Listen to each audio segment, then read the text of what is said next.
Okay, for those of you who want to understand people-pleasing dynamics and rumination, if you've had narcissists for parents, pay very close attention because you're going to have behavioral dynamics that are going to lead to narcissistic abuse later in life. And it'll be very difficult for you to see this from within the dynamic, and that's why I produce this content. First of all, listen to me very carefully and try not to analyze what I'm saying. When I share things, I try my best to illustrate dynamics in a way that you can relate to. See, it's really important that you authentically just take a look at your experience of life as opposed to trying to analyze, qualify, and disqualify what I'm saying. Okay, so don't worry about whether I know what I'm saying or not. Just take on what I'm saying, not as true, right or wrong, but just look at it to see how it might fit within the dynamics of your life. Okay, so first of all, you know, people pleasing is very much the same as borderline personality disorder with a very limited amount of exceptions. Borderline forms from having a narcissist as a parent that's more malignant, one that is more abusive. So the level of idealization has to reach a very high threshold. And so that is like daddy's little girl, but daddy is like a hell's angel. You know what I mean? And so, in order for the child, in order to survive a toxic environment with like a malignant narcissist, for example, trying to be perfect to avoid the abuse of an uncle or a mother or a father that is directly and willfully abusive, judgmental, and entitled to have you try to be perfect and punishing of you, causes the accumulation of unexpressed rage, grief, sadness. And so this is not anywhere close to what causes NPD. You see, the splitting of borderline is actually when they exit the subjective idealized reality because of a breach. The breach is the surfacing of those emotions that are right under the surface. And so they split. When somebody acts up and breaks the idealization, this causes the emergence of rage as well as the threat of abandonment, which is something that they've been avoiding by being perfect. Many women with borderline really focus upon their appearance and being attractive to men simply because they perceive their relationship failures often as having to do with them not being good enough. And so they have a very extreme attachment to the avoidance of abandonment because of the mistreatment and instability invoked by their parents and the loss of power. But you see, the splitting can be a very, very powerful experience.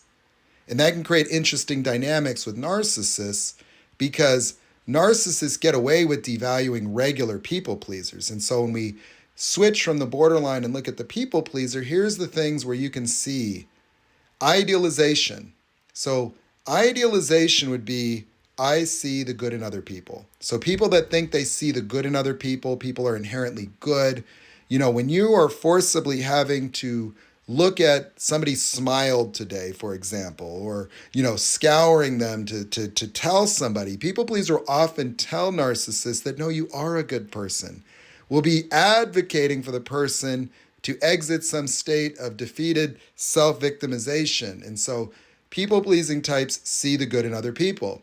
People pleasers also become analyzing. They're always trying to figure it out. And so people pleasers will claim to be understanding. See, understanding is a function of their analyzing, but you see, they analyze things in order to make excuses for those things. And so when their ideal partner is acting not like an ideal partner, rather than acknowledging that this person is not their soulmate, that a soulmate doesn't act like that, the people pleaser analyzes from the standpoint of what did I do wrong? They get cheated on. They want to know, what did I do wrong? What did I not have that you found over there? And so they presume guilt automatically, assuming, and that is why they preserve the idealization, meaning that everything being their fault is the only way in which they got to survive as a child. Whenever the parents were upset, the narcissist parents always punish. They always feel entitled and self-righteous. They arbitrarily punish children, arbitrarily. And that's the problem with it, is that growing up with arbitrarily punishing parents whose moods, would just transform them. They wake up on a Saturday in a bad mood. All of a sudden, things that weren't a problem yesterday are now a problem. All of a sudden, they're on top of you about things. They blame you for things you didn't do. For example, my dad used to accuse me of losing his tools when I never touched his tools. And so I would have to be guilt tripped into looking for his tools or apologizing for things. So reconciling with abusive narcissistic parents often forces the child to be culpable and responsible as part of the denial of the parent. The parent is an entitled, perfect parent with a bad child. And so even the expression of normal emotions is suppressed in people pleasers and borderlines alike because, having normal emotions means you're bad. Go to your room. I'll give you something to cry about. You ever hear I'll give you something to cry about? Yes. And so people pleasers are definitely afraid of saying no. They're attached to being nice. Nice is being good. They think they're a good person if they're being nice.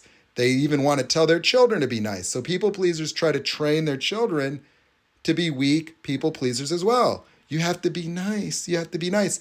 Because when their children aren't nice, they see that as a threat to the child. They think that the child's going to have better chances if they're nice in life because that is what they had to do as a child. So being nice and catering to the emotions of their parents was the way in which the people pleaser established control, a sense of control, an illusion of control. They also invent fantasy futures where they can finally prove themselves to people.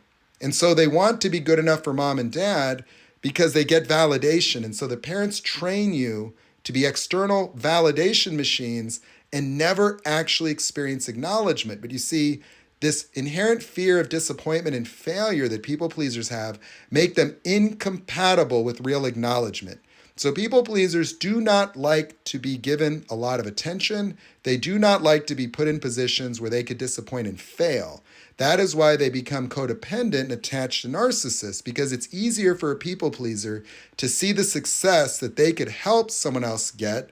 And narcissists often have grandiosity. Even if they're covert narcissists, those grandiosities will cater to the people pleaser's objective abilities, because people pleasers have the angel and the demon. So people pleasers will have creativity, they have talent, they have higher dimensions of creative capacities that narcissists lack, because narcissists live in entitled subjective reality where they're more preoccupied with appearances than any objective reality. And so the people-pleasing dynamic is one where your reality must always bend to that of the narcissist. That's why you will always be guilt-tripped and subject to Darvo to reaffirm their version of reality. And so when a people pleaser says, I'm understanding, that is everybody else's get-out-of-jail-free card. This other notion that people pleasers all have is going to be this notion that people can change, that people can be healed or fixed. That is something they had to believe.